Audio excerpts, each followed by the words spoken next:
সুপ্রিয় শিক্ষার্থীরা, এখন আমরা এই অধ্যায়ের প্রশ্নগুলো সমাধান করব। অনুশীলনী 2.2-এর সমস্যাগুলো যেগুলো আছে সেগুলো আমরা এখন সমাধান করব। তো বিগত লেকচারে আমরা এই অধ্যায়ের বেসিক জিনিসগুলো সম্পর্কে আলোচনা করেছিলাম। কার্তেশীয় গুণসেট থেকে অন্বয় কিভাবে গঠিত হয়, অন্বয় থেকে কিভাবে আমরা ফাংশন পাই, ফাংশনের বাস্তবে আসলে কিভাবে কোনটাকে ফাংশন বলি, কখন ফাংশন হবে হবে না, এই সম্পর্কে আমরা বিগত লেকচারে বিস্তারিত শিখেছিলাম। আমি ভিডিও ডেসক্রিপশনে সেই লিঙ্কগুলো দিয়ে দিচ্ছি, তোমরা চাইলে সেখান থেকে দেখে আসতে পারো। তো আজকে চলো এই অধ্যায়ের সমস্যাগুলো সমাধান করি। তো প্রথম 10 নম্বর প্রশ্ন দিয়ে আমরা শুরু করছি। 10-এর পূর্ববর্তী প্রশ্নগুলো হচ্ছে এমসিকিউ এর জন্য। তোমরা 10-এর নিচের থেকে এই প্রশ্নগুলো সমাধান করলে বাকি প্রশ্নগুলো সমাধান করতে পারবে। 10 নম্বর প্রশ্নে বলা আছে, যদি a = 3, 4 এবং b = 2, 4 হয়, দুটা সেট দেওয়া আছে যেখানে x ইজ ইন a, মানে এক্সগুলো একটা এ সেটের সাধারণ উপাদান। এই 3, 4কে সাধারণভাবে এক্স বলা হচ্ছে, x ইজ ইন a এবং y ইজ ইন b দ্বিতীয় উপাদানের সেট, অর্থাৎ বি সেটের এলিমেন্টগুলোকে সাধারণভাবে ওয়াই দিয়ে প্রকাশ করা হয়েছে। তো ওয়াই ইজ ইন বি হয়, তবে এ ও বি এর উপাদানগুলোর মধ্যে x is greater than y সম্পর্ক বিবেচনা করে অন্যটি নির্ণয় করো। তাহলে আমাদের সম্পর্কটা কি হবে, কি শর্তের ভিত্তিতে? X is greater than y, এই শর্ত সাপেক্ষে সমাধান করব। দেওয়া আছে আমাদের সেট দুটো কি কি দেওয়া আছে, এ ইকুয়াল সেটটা আছে 3, 4 এবং আরেকটি সেট বি ইকুয়াল আছে আমাদের 2, 4। তো যেই শর্তটা দেওয়া আছে সেই শর্ত সাপেক্ষে অন্যটা আমরা আগে লিখে নিই। প্রশ্নানুসারে অন্যটিকে আর দিয়ে প্রকাশ করি। সাধারণভাবে একটি অন্যকে আমরা রিলেশন, সেখান থেকে আর দিয়ে প্রকাশ করি। আর দিয়ে প্রকাশ করলে তো অন্যের উপাদানগুলো কি হয়? তোমরা জানো যে কার্তেশীয় গুণসেট থেকে অন্যয় আসে। তো কার্তেশীয় গুণসেটের উপাদান কি হয়? ক্রোমোজোর। তো ক্রোমোজোরগুলোকে আমরা গঠন পদ্ধতিতে প্রকাশ করেছিলাম x, y such that x is in A, মানে প্রথম উপাদানটা কার থেকে আসা? প্রথম উপাদানটা এ সেটের মধ্যে আমাদের প্রশ্নেই বলে দেওয়া আছে, এবং ওয়াই ইজ ইন কি? বি। এবং আমাদের শর্তটা কি? আমাদের শর্তটা হচ্ছে x is greater than y, অর্থাৎ প্রথম উপাদানটা দ্বিতীয় উপাদানের চাইতে বড়। তো আমরা আগে কার্তেশীয় গুণসেট নির্ণয় করব, নির্ণয় করে এই শর্ত সাপেক্ষে আমরা ক্রোমোজোরগুলোকে বাছাই করব, তাহলে সেটাই হবে আমাদের ওই অন্যয়টা আর কি। তো আমরা নির্ণয় করি এ ক্রস বি আমরা নির্ণয় করছি 3, 4 ক্রস 2, 4। তাহলে আমরা ক্রস যদি করি তাহলে কি হবে? 3, 2, তারপর 3, 4, তারপর 4, 2, তারপরে 4, 4। তো অতএব এই যে আমাদের শর্তটা কি, x is greater than y, এই শর্তে, তাহলে আমরা শর্ত সাপেক্ষে অন্যটি লিখে নিয়েছি। এখন আমরা লিখব অতএব আর সমান সমান। তো ওই শর্ত বিবেচনা করে আমরা এখান থেকে ক্রোমোজোরগুলোকে চুজ করব। সেটা কি? প্রথম উপাদানটা দ্বিতীয় উপাদানের চাইতে বড়, তাহলে এইটা হবে 3, 2, তারপর 3, 4 হচ্ছে না, 4, 2 এটা হবে। প্রথম উপাদানটা দ্বিতীয় উপাদানের চাইতে বড়, 4, 2, তারপরে 4, 4, এটা দুটা সমান হয়ে গেছে, এটা আর হবে না। তাহলে এইটাই আমাদের অন্যটি আর কি, এটা অ্যান্সার। এবার 11 নম্বর প্রশ্নেও ঠিক ওই রকমই আর কি। আমাদের এখানে দুটো সেট দেওয়া আছে, সি এবং ডি সেট, যেখানে সি সেটের এলিমেন্টগুলোকে এক্স এবং ডি সেটের এলিমেন্টগুলোকে ওয়াই দ্বারা প্রকাশ করা হয়েছে। যেখানে বলা হচ্ছে এক্স ইজ ইন সি এবং ওয়াই ইজ ইন ডি হয়, তবে সি ও ডি এর উপাদানগুলোর মধ্যে x plus 1 is less than y, অর্থাৎ প্রথম উপাদানের সাথে এক্সটা কি প্রথম উপাদান, ওয়াইটা হচ্ছে দ্বিতীয় উপাদান হবে আমাদের কার্তেশীয় গুণসেটের। তো এক্সের সাথে প্রথম উপাদানের সাথে 1 যোগ করলে সেটা যেন দ্বিতীয় উপাদানের চাইতে ছোট হয়, এই শর্ত বিবেচনা করে আমাদেরকে অন্যটা নির্ণয় করতে হবে। তাহলে আমরা কি করব? দেওয়া আছে, আমরা লিখে নিই আগে। দেওয়া আছে আমাদের সেটগুলো কি কি, সি সেট 2, 5 যার এলিমেন্ট, এবং ডি সেট যার এলিমেন্ট 4, 6, 7। তো প্রশ্নানুসারে অন্যটি আমরা লিখতে পারি আর ইকুয়াল, অন্যটা আসবে হচ্ছে কার্তেশীয় গুণসেট থেকে, তাহলে সেটা হবে কি ক্রোমোজোর আকারে থাকবে x, y such that x is in কোন সেট থেকে নেওয়া? সি সেট থেকে, এবং এক্স ইজ ইন সি এবং ওয়াই ইজ ইন ডি। এবং শর্তটা কি? আমাদের শর্তটা হচ্ছে x plus 1 is less than y, এই শর্ত সাপেক্ষে আমাদেরকে অন্যটা নির্ণয় করতে হবে। তাহলে এখন আমরা এই কার্তেশীয় গুণসেটটা বের করব, সি ক্রস ডি। তো সি এর এলিমেন্টগুলো আছে 2, 5 ক্রস ডি এর এলিমেন্টগুলো আছে আমাদের 4, 6, 7। তো আমরা এটাকে কার্তেশীয় গুণসেট করলে কি হয়? আমাদের সদস্য ক্রোমোজোরগুলো কী কী পাবো 2 4, তারপরে পাচ্ছি 2 6, তারপরে পাচ্ছি 2 7। এবার 5 দিয়ে নিই, 5-এর সাথে 4কে নিব, তারপর 5-এর সাথে 6কে নিব, তারপরে 5-এর সাথে 7কে নিব, 5 7। এখন ওই শর্ত সাপেক্ষে আমরা এখান থেকে ক্রোমোজোরগুলোকে চুজ করব, তাহলে সেটা হয়ে যাবে আমাদের নির্ণয় অন্যয়টি। তাহলে অন্যয়টা কি আর ইকুয়াল আমাদের শর্তটা কি প্রথম উপাদানের সাথে 1 যোগ করব, দিয়ে দেখব সেই যোগফলটা দ্বিতীয় উপাদানের চাইতে ছোট, সেই শর্ত সাপেক্ষে আমরা অন্যগুলোকে এই ক্রোমোজোরগুলোকে নেব। তাহলে এটার সাথে যদি আমরা 1 যোগ করি তাহলে হচ্ছে 3, যেটা 4-এর চাইতে ছোট, তাহলে আমাদের এটা আমাদের অন্যের ক্রোমোজোর হবে সদস্য। তারপরে ওই শর্ত সাপেক্ষে তারপরে এটার সাথে যদি 1 যোগ করি তাহলে এটাও হবে 2 6, তারপরে 2-এর সাথে 1 যোগ করলে সেটাও হবে 7-এর চাইতে ছোট 2 7। তারপরে 5-এর সাথে 5 তো এমনিই বড়, দ্বিতীয় উপাদানের চাইতে এটা হচ্ছে না, এর সাথে যদি আমরা 1 যোগ করি তাহলে কি 6 হয়ে যাবে, সমান সমান হয়ে যাচ্ছে, আমাদের ছোট হতে হবে, তাহলে এটা হবে না। তাহলে এটার সাথে যদি আমি 5-এর সাথে 1 যোগ করি তাহলে 6 হচ্ছে, 6টা 7-এর চাইতে ছোট, দ্বিতীয় উপাদানের চাইতে ছোট, তাহলে আমাদের ওই এলিমেন্টটা এই ক্রোমোজোরটা হচ্ছে। তাহলে এইটাই হচ্ছে আমাদের ওই শর্ত সাপেক্ষে অন্যয় ক্রোমোজোরের সেট। তাহলে এটাই আমাদের নির্ণয় অন্যয় আর কি। তো 12 নম্বর প্রশ্নে আমরা দেখতে পাচ্ছি একটি ফাংশন দেওয়া আছে f of x = x⁴ + 5x - 3। এটা হলে আমাদের এই x এর মান কত ফাংশনাল ভ্যালু বের করতে হবে, যখন f of x এর মান -1 অর্থাৎ f of -1 বের করতে হবে, f of 2 বের করতে হবে এবং ফাংশন অফ হাফ অর্থাৎ ফাংশনাল ভ্যালুগুলো বের করতে হবে। তাহলে আমাদের দেওয়া আছে কি, দেওয়া আছে f of x ইকুয়াল আমাদের x⁴ প্লাস 5x - 3। তাহলে অতএব আমরা বের করব f of -1, তাহলে -1 ^ 4 প্লাস 5 × -1 - 3। তো এটাকে আমরা ক্যালকুলেশন করি। তো কি করলাম, ফাংশন অফ এক্স মানে এর পেটের মধ্যে এক্স আছে, ডান দিকে এক্স আছে, এক্সের ফাংশন, তাই তো এখানে যখন আমরা এক্সের পরিবর্তে -1 দেব তখন যেখানে যেখানে এক্স আছে সব জায়গাতে চেঞ্জ হয়ে যাবে, -1 বসিয়ে দেবো। তাহলে কি করব, পাওয়ার যখন জোর হয় মাইনাসের তখন সেটা কি হয় 1 হয়, তাহলে মাইনাসে প্লাসে কি হয় -5 - 3। ক্যালকুলেশন করলে -8-এর থেকে 1 বাদ, তাহলে -7, এটা অ্যান্সার। আবার যখন আমরা ওইটা বের করব f of কত 2 বের করব, তখন কি এখানে বসিয়ে দেব 2⁴ প্লাস 5 × 2 - 3। তাহলে 2⁴ মানে 16 প্লাস 5 × 2 = 10 - 3, তাহলে 16 আর 10 26-এর থেকে 3 বাদ দিলে 23, এটা অ্যান্সার। আবার f of হাফ ইকুয়াল, তাহলে হাফ তারপর হচ্ছে কত 4 প্লাস 5 × হাফ মাইনাস হলো 3। তো এটাকে ক্যালকুলেশন করলে 1-এর পাওয়ার যেটাই দিই না কেন আমরা উপরে 1 হবে, আর নিচে এই পাওয়ার 4 মানে কি উপরেও আছে পাওয়ার নিচেও আছে পাওয়ার, তাহলে 1/2⁴ মানে 16 প্লাস হচ্ছে 5/2, এই 5টা উপরে গুণ হলো 2 - 3। তো ক্যালকুলেশন করলে 16 লসাগু হয়, 16 এখানে ভাগ করলে 1 পাই, 1 প্লাস এখানে 8 × 2 = 16, 5 × 8 = 40 মাইনাস 3 × 48। তো এটা ক্যালকুলেশন করলে দাঁড়াচ্ছে 40 41, 48-এর থেকে 41 বাদ, তাহলে পাচ্ছি আমরা -7/16, এটা অ্যান্সার। তো আমাদের এই 3টা অ্যান্সার। তো 13 নম্বর প্রশ্নে বলা আছে যদি f of y = y³ + ky² - ky - 8 হয় তবে k এর কোন মানের জন্য f of -2 = 0। অর্থাৎ আমাদেরকে এখান থেকে k এর মানটা বের করতে হবে। আমাদের শর্ত কি আছে, f of -2 = 0, অর্থাৎ আমরা ফাংশন অফ -2 এর মানটা বের করব, ভ্যালুটা বের করব, তাকে আমরা কি 0 সমান করব, সেখান থেকে আমরা k এর মানটা পেয়ে যাব। তাহলে আমাদের কি আছে, এখানে দেওয়া আছে আমাদের f of y = y³ + ky² - 4y - 8। তো এখন আমরা কি করব, অতএব আমরা একটু বের করে নিই f of -2 সমান যেহেতু সেটা সমান 0 হবে তার মানটা আমরা আগে বের করে নিই। তাহলে কি পাবো আমরা এখানে, -2 এর হোল কিউব প্লাস k × -2 তার স্কোয়ার, অর্থাৎ যেখানে যেখানে y আছে y এর পরিবর্তে আমরা -2 বসাচ্ছি, যেখানে যেখানে y আছে সেখানে আমরা -2 বসিয়ে দেবো। 4 × -2 - 8, তাহলে -2 এর পাওয়ার 3 মানে কি, মাইনাসের পাওয়ার বিজোড় মানে -2⁴ মানে 8, মাইনাসের পাওয়ার জোড় মানে হচ্ছে, তাহলে প্লাস পাচ্ছি 2 × 2 = 4, তাহলে এখানে পাচ্ছি 4k, আর এখানে পাচ্ছি মাইনাসে প্লাস 4 × 2 = 8 -8, এটা কেটে গেল, তাহলে আমরা এখানে থেকে 4k - 8 পেলাম।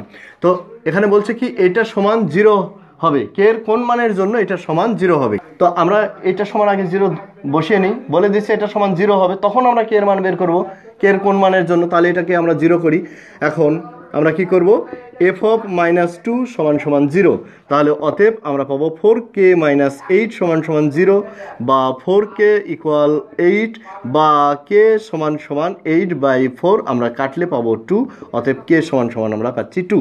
তাহলে অতএব বলবো আমরা k সমান সমান 2 এর জন্য f of -2 সমান সমান 0 হবে, তাই না? তাহলে k সমান আমরা কত পেলাম, 2 অ্যান্সার। তো এবারে 14 নম্বর প্রশ্নে কি বলা আছে, f of x সমান সমান x³ - 6x² + 11x - 6 হয়, তবে x এর কোন মানের জন্য f of x সমান সমান 0। ওই একই রকম, তাহলে আমরা লিখে নেব কি, দেওয়া আছে f of x = x³ - 6x² + 11x - 6। তো এটা হলে পরে আমাদের এটা হয়, তবে x এর কোন মানের জন্য f of x সমান সমান 0 হবে, অর্থাৎ x এর কোন মানগুলোর জন্য এই রাশিটার মান f of x এর মানটা আমরা পাবো 0। x এর কোন মানগুলো বসাইলে, তাহলে সেই মানগুলো আমাদেরকে বের করতে হবে। তাহলে আমাদের শর্ত কি, f of x কে 0 বানাতে হবে। তো f of x কে 0 বানিয়ে আমরা সেই মানগুলো বের করে ফেলবো। তো আমরা এখান থেকে একটা কাজ করি, আগে উৎপাদকটা করে ফেলি। এটার আমাদের উৎপাদকে আগে বিশ্লেষণ করতে হবে, তারপরে আমরা ওইটাকে 0 বানাবো ওটা শর্ত অনুসারে। তো এই রাশিগুলোর উৎপাদক আমরা কিভাবে করতাম, এই রাশিগুলোর উৎপাদক আমরা ভাগশেষ উপপাদ্য পদ্ধতিতে করছিলাম। আমরা 3.4 উৎপাদকের অনুশীলনীতে আমরা করেছিলাম। তো আমি ভিডিও ডেসক্রিপশনে সেই লিঙ্কটা দিয়ে দিচ্ছি, চাইলে তোমরা সেখান থেকে দেখে আসতে পারো। তো যখন মিডল টার্ম ফ্যাক্টর হয় না, তখন আমরা একটা পদ্ধতি বেছে নিই, সেটাই হচ্ছে ওই ভাগশেষ উপপাদ্য পদ্ধতি। একটা ভাগশেষকে আমরা 0 করব, করে একটি উৎপাদক বের করব, করার পর ওইটার হেল্প নিয়ে ওই রাশির আরও কী উৎপাদক সেইগুলো আমরা বের করে নিব। তো সেইটা করার জন্য কি করতে হয়, এখানে x এর কোন মানটা বসিয়ে দিলে 0 হয়, একটি মান অন্তত আমরা বের করে নিই। সেটা এখানে দেখতেই পাচ্ছি, এখানে যদি x এর মান 1 বসিয়ে দিই, তাহলে এখানে পাচ্ছি 1, এখানে পাচ্ছি 12, 11, তাহলে কি, বা 11 আর 1 12, +12 পাবো। আর এই দুটার যোগফল হবে তখন -12, তাহলে কি হবে, কেটে গেলে এটা আসবে 0। তাহলে x সমান সমান 1 বসিয়ে দিলে 0 পাবো, x - 1 হবে, এই পাশে আনলে কি হয়, x - 1 হয়। তো এই x - 1 হবে তার একটি উৎপাদক। তো আমরা একটি উৎপাদক বের করে নিয়ে তার হেল্প নিয়ে আমরা এইখান থেকে আরও কী উৎপাদক আছে সেইগুলো বের করব। তাহলে আমরা কি করি, ওই পদ্ধতিতে প্রথম পদ যা আছে তাই লিখব, এবং এখানে একটু ফাঁকা দেবো, আমাদের উৎপাদকটা লিখব, x - 1 তার একটি উৎপাদক। তো সেইখান থেকে আমরা কি কমন নিলে x থাকবে, এখান থেকে একই সাথে 2 লাইনের কাজ করছিলাম আমরা। তো এখান থেকে আমরা যদি x² কমন নিই, তাহলে এখানে থাকে x। তো এটা দিয়ে দ্বিতীয় পদকে গুণ করে উপরে লিখবো, তাহলে -x²। তাহলে উপরে আছে -6x², আমরা শুধুমাত্র একটি লিখেছি, তাহলে আরও আছে আমাদের 5টি x²। তো এখানে যে চিহ্ন আসে সেই চিহ্নটা আমরা বসিয়ে দিই, আবার একটু ফাঁকা জায়গা দিয়ে। তাহলে কি করি, x - 1 আবার আমাদের উৎপাদকটা লিখি। তারপরে এখানে কমন কি আসে, কি কমন নিলে x থাকবে, 5x। তো 5x দিয়ে এবার দ্বিতীয় পদকে -5x দিয়ে দ্বিতীয় পদকে গুণ করে উপরে লিখবো, তাহলে মাইনাসে মাইনাসে প্লাস মাইনাস, তাহলে কি হলো, +5x। উপরে তাকাই আমরা, কত আছে, +11x। তাহলে আমাদের আর কয়টা x আছে, 6x। তো আমরা কি করব, এইটা এইভাবে কত দূর পর্যন্ত যেতে থাকবো, যতক্ষণ আমাদের এই শেষ পদটা না আসবে। তো এখানে কি চিহ্ন আসছে, প্লাস। তো এখানে x - 1 দিয়ে দিই, তাহলে এখানে কি কমন নিলে আমাদের x থাকবে, এখান থেকে 6 কমন নিব, তাহলে প্লাসে মাইনাসে -6। তাহলে আমাদের শেষ পদটা চলে আসছে আমাদের, তাহলে এখন হয়ে গেল। এখন আমাদের এই যে কমন আসবে কি, একটা উৎপাদক x - 1, আর বাকিগুলো মিলে একটা ব্র্যাকেটের মধ্যে থাকবে। তো আমরা এখানে দিয়ে দিচ্ছি কি, x² - 5x + 6। এখন আবার এটা আমাদের মিডিল টার্ম ফ্যাক্টর হবে, কারণ মধ্যপদের পাওয়ার কি, প্রথম পদের পাওয়ারের অর্ধেক আছে। তাহলে মিডিল টার্ম হয় কিনা দেখতে হবে। এখানে আমরা 6কে ভেঙে 5 - 5x বানাতে পারবো। 3 × 2 = 6, 3x আর 2x আমরা যদি মাইনাস অবস্থায় যোগ করি, তাহলে কিন্তু এখান থেকে আমরা 5x বানাতে পারবো, মিডিল টার্ম ফ্যাক্টর হবে। তো x - 1, তো এখানে আমরা কি করব, x² - 3x - 2x প্লাস কি 6। তো তারপরে x - 1 এইটা থেকে কমন নিব x, তাহলে কি হয়, x - 3, আর এখান থেকে 2 কমন নিব, x - 3। তো এখন x - 1 ইন্টু এই দুটায় মিলে হয় একটা x - 3 ইন্টু x - 2। তাহলে আমরা এই রাশিটাকে অতএব এফ অফ এক্সকে আমরা লিখতে পারি এইরকম। তাহলে আমাদের শর্তে কি বলা আছে, কখন এফ অফ এক্স সমান 0 হবে, অর্থাৎ এক্সের কী কী মানের জন্য 0 হবে। তাহলে আমরা এখন এফ অফ এক্সকে আমরা 0 ধরবো, তারপরে আমরা সেখান থেকে এক্সের মানগুলো বের করব। তাহলে আমরা এখন কি করব, এখন এফ অফ এক্স সমান সমান কি হবে বলছে 0 হবে। তো আমরা এফ অফ এক্সের পরিবর্তে আমরা কি লিখতে পারি, এই যে এটা, অতএব এক্স মাইনাস 1 ইন্টু, আমরা বা লিখি x minus 1 into x minus 3 into x minus 2 equal 0। তো তিনটা রাশির গুণফল যদি 0 হয় তাহলে এটা 0 হতে পারে, অথবা এটা 0 হতে পারে, অথবা এটা 0 হতে পারে, যে কোনোটাই 0 হতে পারে। এত 0 হবে যদি আমরা আসলে সঠিকভাবে লিখি, যদি এক্স মাইনাস 1 সমান সমান 0, অথবা এই তিনটাই যে কোনো একটা 0 হতে পারে, এক্স মাইনাস 3 সমান সমান 0, অথবা এক্স মাইনাস 2 সমান সমান 0 হয়। বা এখান থেকে আমরা কি পাবো, এক্স সমান সমান 1, বা এখান থেকে পাবো এক্স সমান সমান 3, বা এখান থেকে পাবো এক্স সমান সমান 2। তাহলে আমরা কিন্তু এক্সের মান পেয়ে গেলাম। তাহলে এক্সের মান 1 অথবা 2 অথবা 3-র জন্য এফ অফ এক্স কী হবে, 0 হবে। তাহলে আমাদের অ্যান্সার কি এক্সের মানগুলো 1, আমরা সাজিয়ে লিখব 2, 3। তো 15 নম্বর প্রশ্নে এফ অফ এক্স সমান সমান 2x + 1/2x - 1 দেওয়া আছে, সেটা হলে আমাদের ওই রাশিটির মান বের করতে হবে। তো আমাদের কি দেওয়া আছে f of x equal 2x + 1 divided by 2x - 1। তো সেখান থেকে আমরা কি করব, f of 1/x² + 1 divided by f of 1/x² - 1 এই রাশিটির মান বের করব। তাহলে আমরা এখান থেকে আগে কাজ করি, এফ অফ 1/x² এর মানটা আগে বের করে নিই।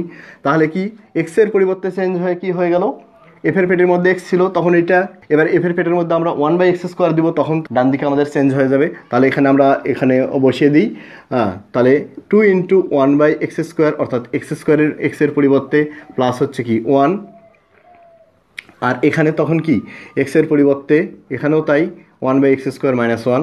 তো এটাকে আমরা ক্যালকুলেশন করলে 2 উপরে যায়, অর্থাৎ আমরা এটাকে লসাগু করে ফেলতে পারি।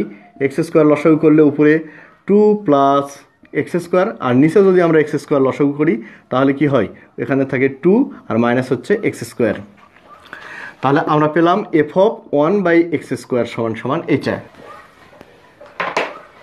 তাহলে এটাকে আমরা কি করব, এটা আমরা এবার উল্টে দেব। তাহলে 2 + x² divided by x² into, এটা উল্টে গেলে ভাগ থাকলে উল্টে যায়, তাহলে কি হয় x² ডিভাইডেড বাই 2 - x²। তাহলে এটা কাটলে 2 + x² ডিভাইডেড বাই 2 - x², এটা আমরা পেলাম এফ অফ 1/x² সমান। তাহলে দেখো, অতএব আমরা লিখতে পারি এফ অফ 1/x² সমান এটা। তো এর নিচে মনে মনে কি আছে, 1 আছে। তো আমরা একটা পদ্ধতি শিখি, যোজন বিয়োজন একটা পদ্ধতি, সেই পদ্ধতিটা দেখো, a/b যদি হয় x/y এর সমান, তাহলে দেখো আমরা এটাকে একটা পদ্ধতি শিখবো এখন। এটা a + b divided by a - b সমান x + y divided by x - y।